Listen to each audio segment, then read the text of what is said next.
वाले जीवन को जीने से पहले जान तो ले, जान तो ले। सूरत के पीछे छिपी हुई असली सूरत पहचान तो ले। काफिला है खुद गर्जों का, मजबूरी साथ में चलना है, रिश्तों की तो आड़ है केवल, सबका पेशा छलना है। यही सांसों का यहाँ है शोध, हर पल है एक प्रतिशोध, प्रतिशोध, प्रतिशोध, प्रतिशोध, प्रतिशोध। सामंत और यादव कपूर फैमिली के साथ हुए हर मसले और हादसे पर नए सिरे से सोचकर पूछताछ की तैयारी करते हैं। कोई हमारे साथ नजरों का खेल खेल रहा है, लेकिन इस सामंत की नजरें भी इतनी कमजोर नहीं जो शेर और शेर की खाल पहने भेड़ियों को बिना पहचान सके। बलराज का दिल वसुंधरा को रघुनाथ के घर ले जाने के लिए नहीं मानता। विक्रम और अश्वनी उसे समझाते हैं। बल्लू, तुम सिर्फ वसुंधरा जी को रघुनाथ के पास ले जाओ। यहाँ झोपड़े हटेंगे और वहां रघुनाथ का घर उजड़ेगा। वसुंधरा बलराज के न लौटने पर अकेले रघुनाथ के घर जाने का फैसला करती है। विक्रम जमीन पर जाकर बिरजू से बात करता है। ये जमीन हमारी है और हम इस जमीन पर अपने पिता का, तुम्हारे बड़े मालिक का सपना साकार करना चाहते हैं। रघुनाथ के वर्कर्स झोपड़े हटाने के लिए तैयार हो जाते हैं। छोटे मालिक, हम आपके साथ हैं। मैंने उन सबको अपने तरीके से समझाया, क्योंकि मुझे पता था कि मेरी बात उन्हें जल्द समझ में आ जाएगी। वही हुआ। और उन लोगों को काम देने का वादा? विक्रम अपने वादे से कभी मुकरा नहीं है आशु। पूजा, बल्लू आया था? मैं तुमसे कुछ पूछ रहा हूँ। बल्लू आया था? तुम्हारी माँ कहाँ है? वो बल्लू के साथ गई होगी। क्यों पूजा? पूजा, तुम्हारी माँ बल्लू के साथ तुम्हारे पिताजी से मिलने जाने वाली थी ना? हाँ जी, वो अकेली गई है। व्हाट? मतलब बल्लू यहाँ आया ही नहीं? जी नहीं।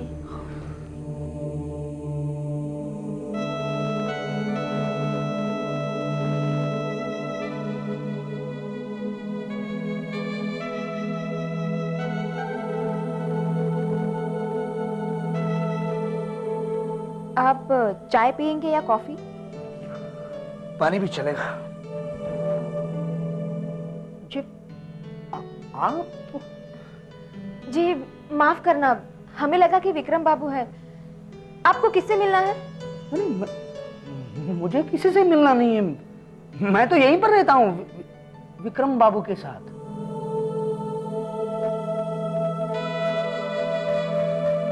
जी, आपको मैं बल्लू बुला सकती हूँ? क्या हुआ? नहीं, ये कॉफी गर्म थी। अच्छा, यानी इसका मतलब है कि आप हमसे दोस्ती करना चाहती हैं? जी।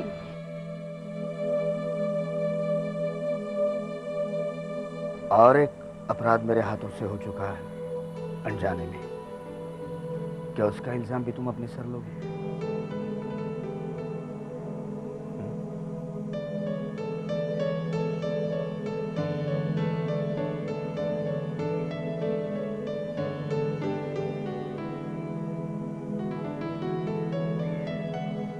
बात बनी?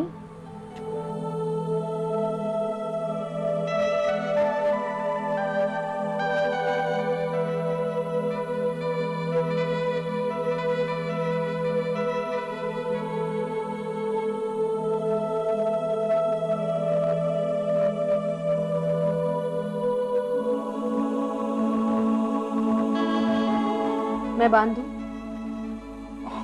प्लीज।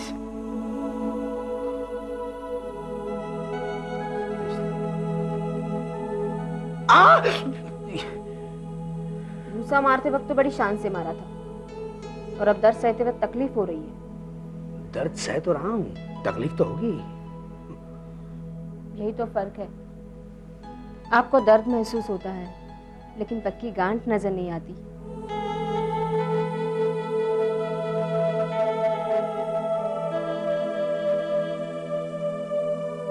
अपनी आंखें बंद कर लीजिए और पूछिए अपने दिल से, कौन अपना है कौन पराया है।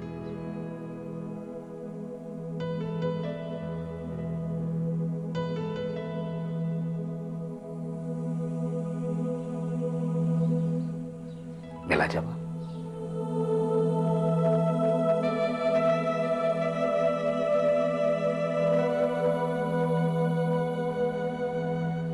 बल्लू।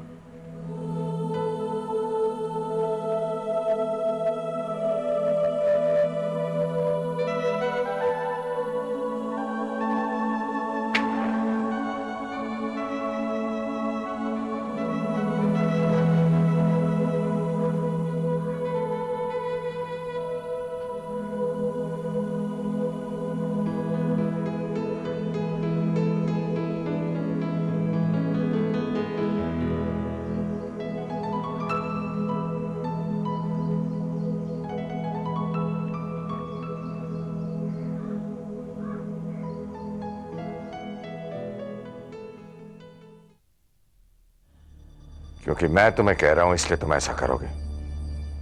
तुम्हें विशाखा से खेलना है, उसके जज्बात से, उसके प्यार से, उसके जिस्म से भी। अरे ये प्यार और जज्बात तक ठीक है, मगर ये जिस्म वाला लफड़ा है ना, थोड़ा मुश्किल है। देखो मेरा काम है उसको हमेशा के लिए सुलाने का, उसके साथ खेलने का नहीं। तुम्हारा काम मैं तुम्हें बताऊंगा, तुम तय नहीं करोगे। विशाखा की हर चीज पर तुम्हारे नाम की मोहर लगनी चाहिए। वो तुम्हारे लिए तड़पेगी और विक्रम उसके लिए। यही है तुम्हारा काम।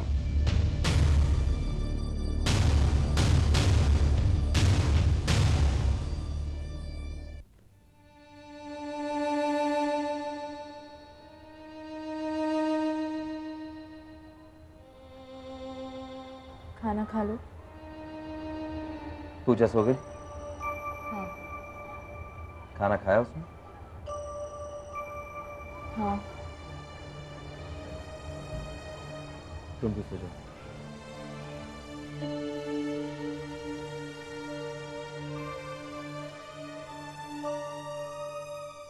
तुम खामखा फिक्र कर रही हो शालू।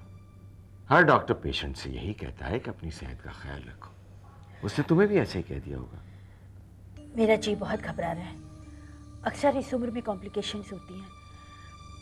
अगर इस बच्चे को कुछ हो गया तो। अरे तुम बिल्कुल चिंता मत करो शालू। अरे भाई, जैसे आप माँ बनने वाली हैं वैसे हम भी तो बाप बनने वाले हैं। क्या हमें फिक्र नहीं है आपकी? वैसे हमने डॉक्टर को कह दिया है, उससे बात भी की। उनका कहना है कि जितना ज्यादा आप सोचेंगी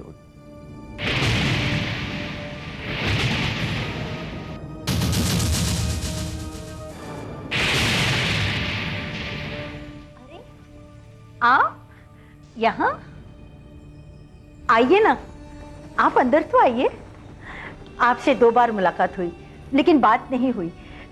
मेरा बेटा विक्रम आपको यहाँ लाया है ना? इन्होंने मुझे बताया आपके रिश्तेदार यशवंत इन्हीं के साथ काम करते हैं।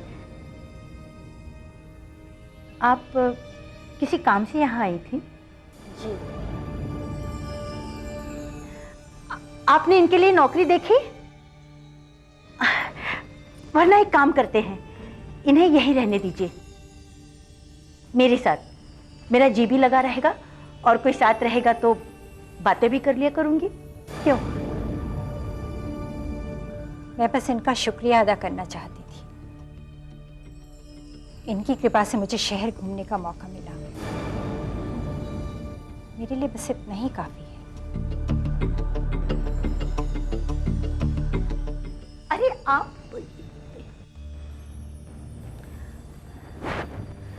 ये अचानक क्यों चले गए यहाँ से? पता नहीं,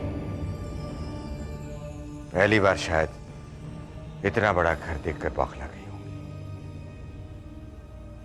बेचारी।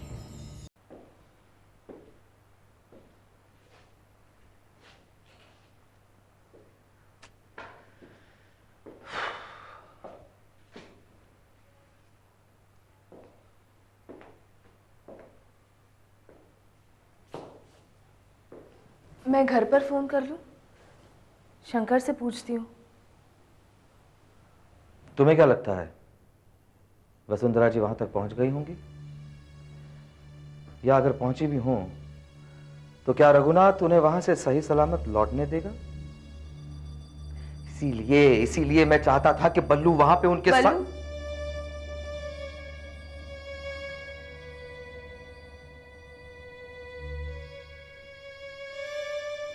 वो मैं मुझसे नहीं होगा यार। मैंने बहुत कोशिश की मगर। वसुंधरा जी रघुनाथ जी के यहाँ गई हैं। नहीं। हाँ, अगर वो उन्हें अपने माया जाल में फांस लेता है और उन्हें कुछ हो जाता है तो उसके जिम्मेदार तुम होगे। सारा खेल बिगाड़ दिया यार। तुम्हारा ये दोस्त जिसमें तुमने लड़ने का हौसला जगाया, वो दोस्त दोबारा उसी चौखट पर जाके अपनी नाक रगड़े जिसे वो ठोकर मार के आया। क्या ये चाहते हो तुम? देख विक्रम, तू गलत सोच रहा है यार। ये तू मुझे सिखाएगा? विक्रम प्लीज चुप रहो तुम।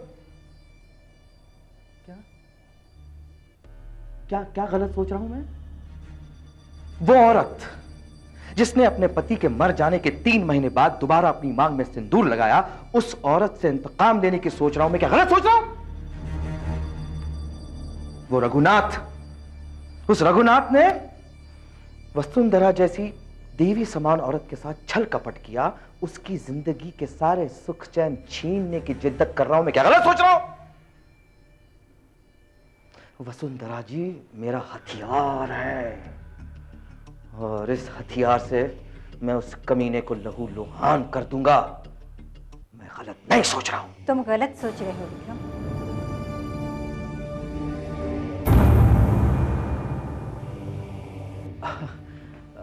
हम आप ही का इंतजार कर रहे थे।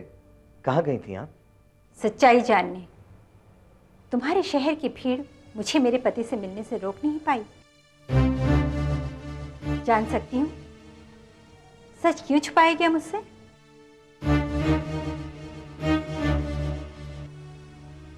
दरअसल मैं कहने ही वाला था आपसे कि सच क्या है।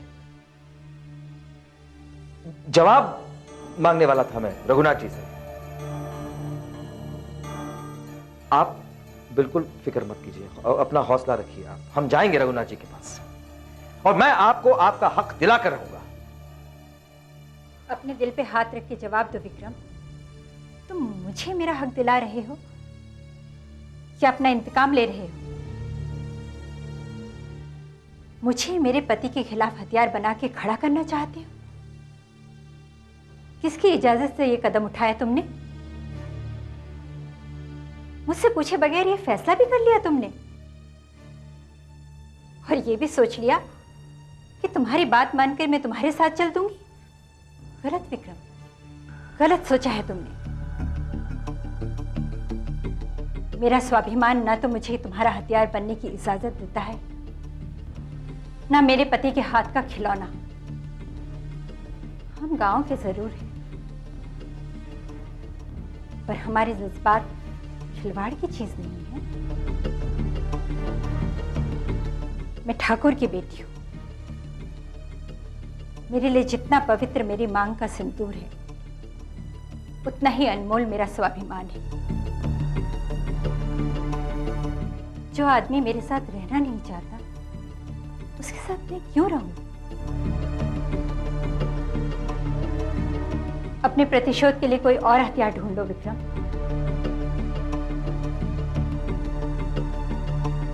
उन्होंने अपनी जिंदगी का फैसला किया है।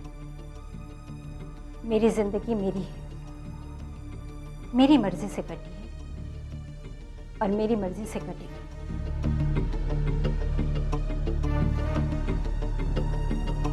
हम कल ये शहर छोड़ के जा रहे हैं।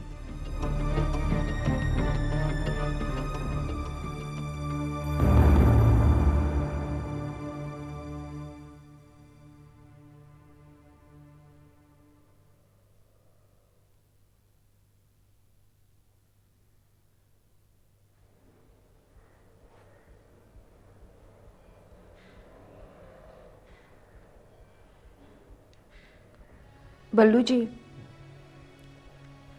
हम गांव जा रहे हैं। हाँ। माँ से बात नहीं करोगे?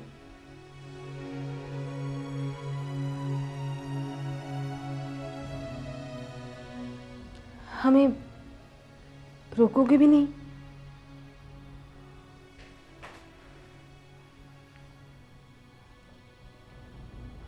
बल्लू जी, इतना तो हक है आपका हम पर।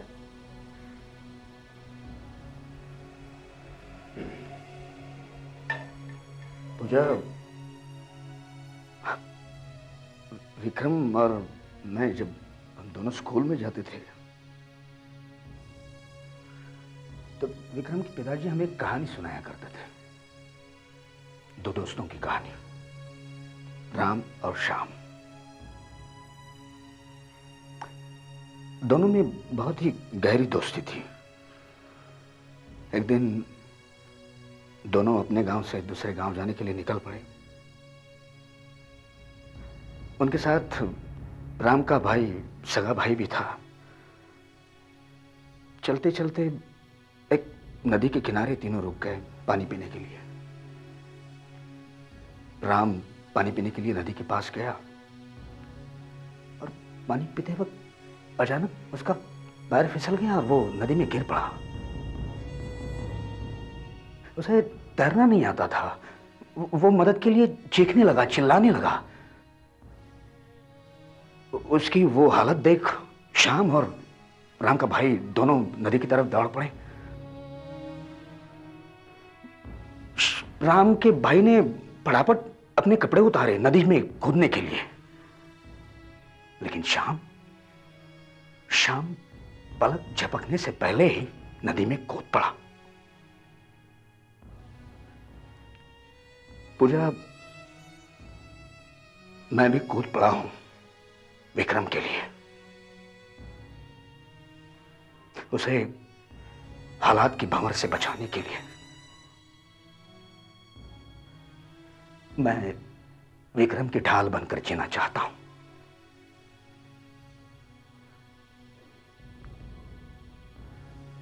मेरा कुछ पल के लिए मैं थोड़ा सा भटक सा गया था, लेकिन अब मुझे संभलना चाहिए। हो सके तो मुझे माफ कर देना।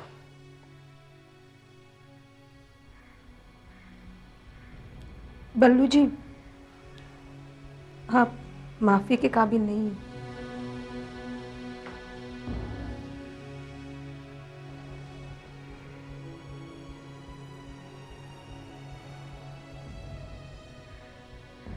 आप तो दोस्ती के काबिल हैं।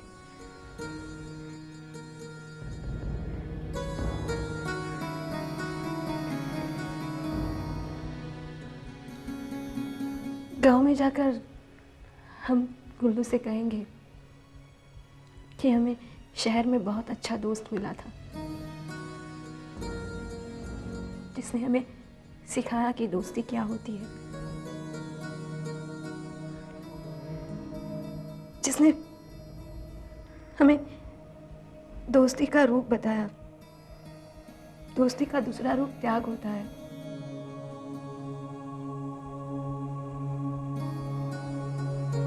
बल्लू जी,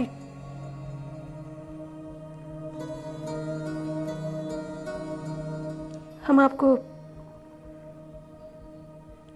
कभी नहीं भूल सकेंगे।